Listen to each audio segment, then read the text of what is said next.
Last time, in episode 4 of our Empress Matilda saga, the lioness defied winter itself. Cornered in Oxford Castle, surrounded by Stephen's forces and a blizzard's fury, Empress Matilda staged one of history's most daring escapes, slithering across the frozen Thames on her belly, her cloak stiff with ice, to regroup with loyalists at Wallingford.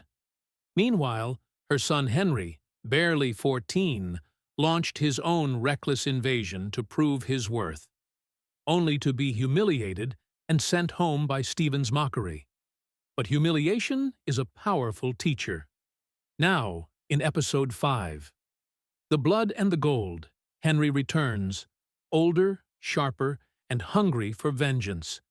Like and subscribe to witness the saga's climactic end. Ring the bell so you never miss a chapter of history.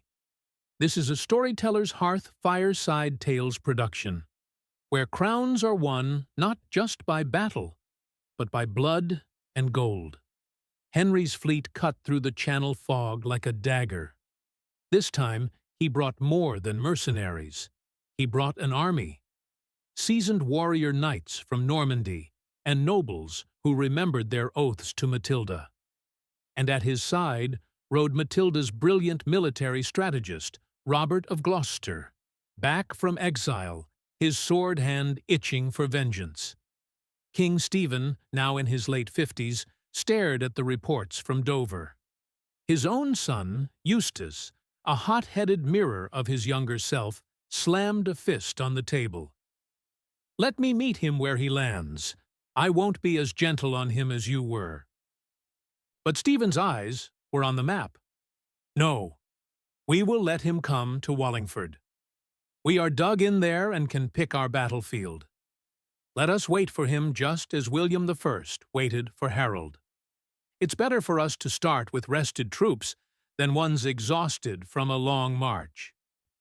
Wallingford Castle in Oxfordshire controlled a vital Thames crossing, linking London to the West Country. It was held by Brian Fitzcount, Matilda's fiercely loyal ally, and had the distinction of successfully withholding the longest siege of the anarchy. Stephen had it under blockade since 1139, but by 1153, Fitzcount had become desperate and would be unable to hold out much longer.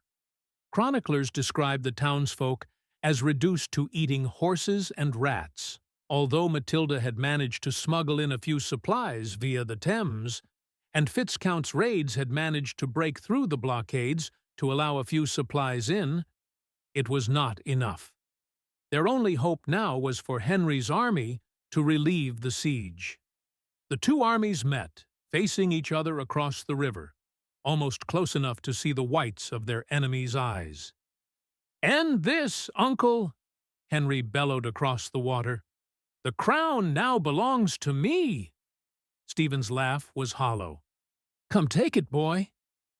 The Thames baked under a midsummer sun as Henry Fitz-Empress arrayed his forces before Wallingford Castle, a fortress his Angevin allies had held for a decade. Across the river, King Stephen's army pitched their tents, their banners limp in the heat. Both sides knew this siege could decide the war. Henry's troops, fresh from victories in the Midlands, outnumbered Stephen's weary levies. Yet the king's Flemish mercenaries, led by William of Ypres, held the ford, denying Henry a crossing. For days the armies skirmished. Archers loosed volleys across the river. Cavalry probed for weak spots. But neither commander risked a full assault. Chroniclers noted the absurdity. They stood like players in a mummer's show, armed but unwilling to strike. The confrontation ended in stalemate. Henry, though backed by the vast resources of Anjou and Normandy, knew that outright victory would demand years more of slaughter. And Stephen's will had been eroded from 19 years of civil war that had scorched the land. Castles lay in ruins. The royal coffers were depleted.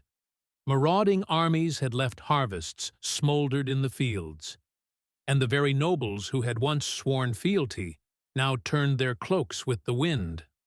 The church, once divided, were now united behind Henry. Even Stephen's own forces, hollow-eyed and exhausted, refused to raise their swords again unless terms were made. At the same time, William of Ypres, Stephen's most loyal captain, urged negotiation.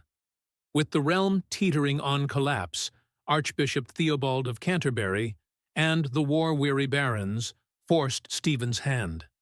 Negotiations, not battles, would decide England's fate. The terms were harsh, but inevitable. The anarchy, at last, had found its end. The standoff ended not with a battle, but a grudging truce. By August, Stephen's heir Eustace was dead of illness, and by November, the Treaty of Winchester was signed. The cathedral was silent as the two men faced each other across the altar. Henry, tall and flame-haired, still smelling of smoke. Stephen, aged 58 years in a week, his hands trembling. The terms were simple. Stephen would keep the crown, but recognized Henry as his heir, disinheriting his second son, William.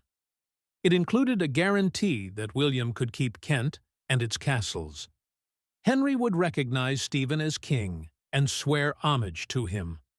All prisoners would be released and mercenaries disbanded. The crown would pass peacefully at last. As the quill scratched parchment, Matilda watched from the shadows. Her lips curled in a smile sharper than any sword. And then the Pope threatened excommunication for anyone who broke the treaty. Ironically, Stephen died within a year in October 1154, making Henry king at 21. After Henry II was crowned King of England on December 19, 1154, Empress Matilda transitioned to become a power behind the throne, leveraging her political acumen to secure her son's reign. She is credited with advising Henry to rule justly, or God will judge you, as he did Stephen. Over the following years, Matilda took on various roles as ruler of Normandy in Henry's absence, crushing a rebellion in 1155, negotiating with the French king, and advised Henry through the Becket crises starting in 1163. As she grew older, she became a religious patron, building holy sites, and advised Henry on managing Eleanor's powerful Aquitaine connections, ensuring her loyalty. When Matilda died in 1167, she was wearing a nun's habit, but had never taken her vows. The crown changed hands, but the lioness's legacy endured. With the Treaty of Winchester, 19 years of civil war finally draw to a close. Stephen kept his crown, but only long enough to pass it to Henry Plantagenet, the boy who once fled England in shame, now destined to become Henry II, one of England's greatest kings. Matilda, ever the strategist, watches from Normandy as her son ascends the throne. The woman who cheated death, escaped sieges, and defied a kingdom now becomes the power behind a new empire. Her final advice to Henry has echoed through history as successive monarchs have been warned to rule justly, or God will judge you as he did Stephen. Thus ended the anarchy and began the Plantagenet dynasty.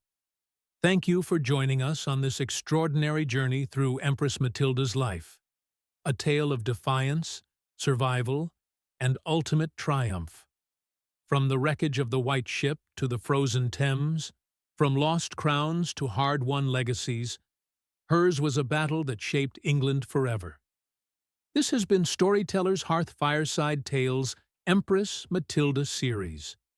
Like and subscribe now for more tales where history and legend collide. Leave a comment. Who was your favorite character? Matilda the strategist? Henry the heir? Or Stephen, the king who lost everything but his honor? Until the next fireside tale burns bright. The Storyteller's Hearth.